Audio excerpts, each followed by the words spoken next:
Շնորհակալություն։ Տիկին նախարար, դուք այստեղ հայտարարեցիք երկրի թիվ 1 ամբիոնից, որ ներկայացնում եք երկրի կարևորագույն ռեֆորմներից մեկը։ Բայց հետո ձեր խոսքում սկսում եք արդեն ինքնդ ձեզ հակասել, որ սա բոլորին չի վերաբերվում, սա համընդհանուր առողջապահական ապահովագրություն է, բայց համընդհանուր չի, որովհետև հենց նոր դուք ասեցիք, ներառում է բոլորին, բայց անհատի բոլոր հարցերը չի կարգավորում։ Ուրեմն եկեք ասեք, որ սա ապահովագրություն է մի խումբ մարդկանց, եւ այդ մի խումբ մարդկանց հստակ թիվ հրապարակեք, որ կոնկրետ այս թվով մարդկանց վերաբերելի նախագիծ է։ Եվ անունը մի դրեք համընդհանուր առողջապահության ապահովագրություն։ Սա ուղղակի ձեր վերջի դիտարկման հետ կապված։ Հիմա ես ուզում եմ ինձ բացատրեք, թե պետությունը, երբ որ պարտադրում է քաղաքացիներին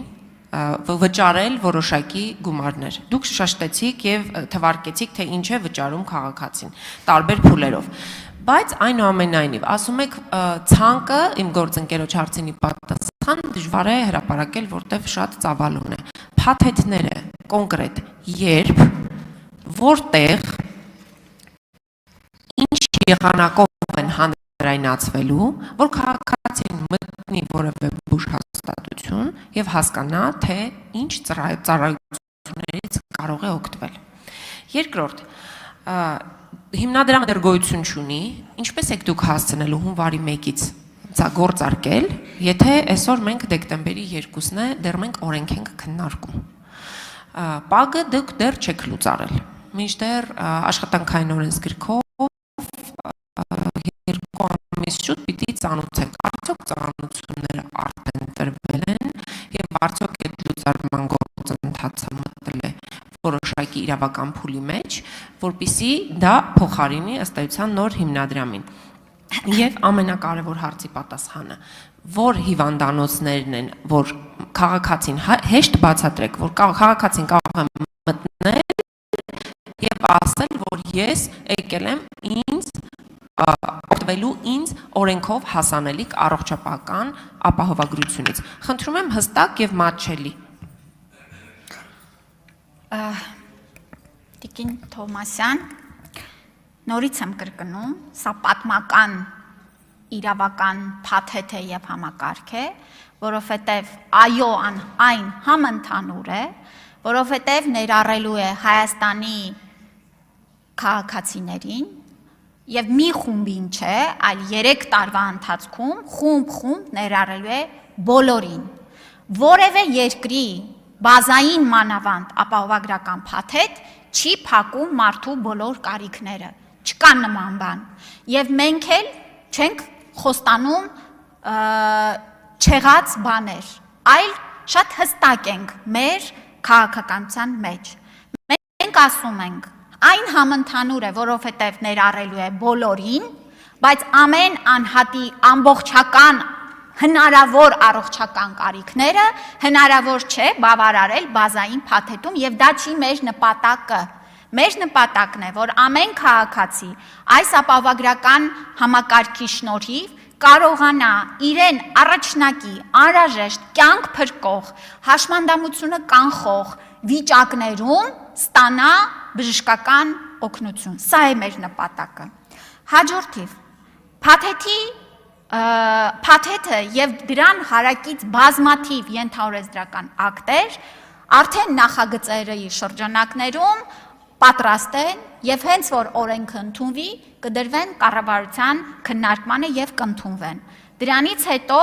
կհրապարակվեն եւ բացի հրապարակվելուց այս ցանկերը հասանելի կլինեն մեր հեռախոսներում, Արմեդ հավելվածում, որտեղ մարդը կկարողանա այսպես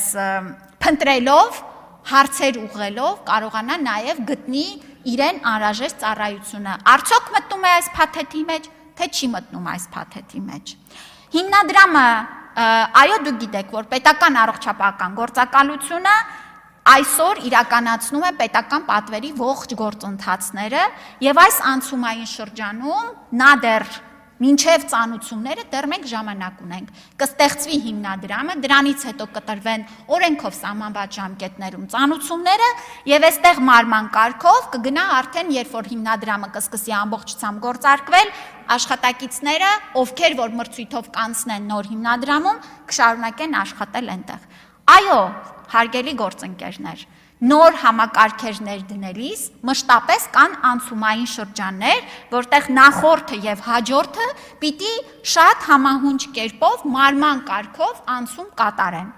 Եվ սա է մեր մոտեցումը, որպեսզի մենք չունենանք նաեւ ընդհատումներ մեր պետական պատվերի, նոր կնքվող պայմանագրերի։ Հաջորդը կշարունակեմ, եթե արձագանքից հետո բժշկական կենտրոնների մասով հարցին կպատասխանեմ։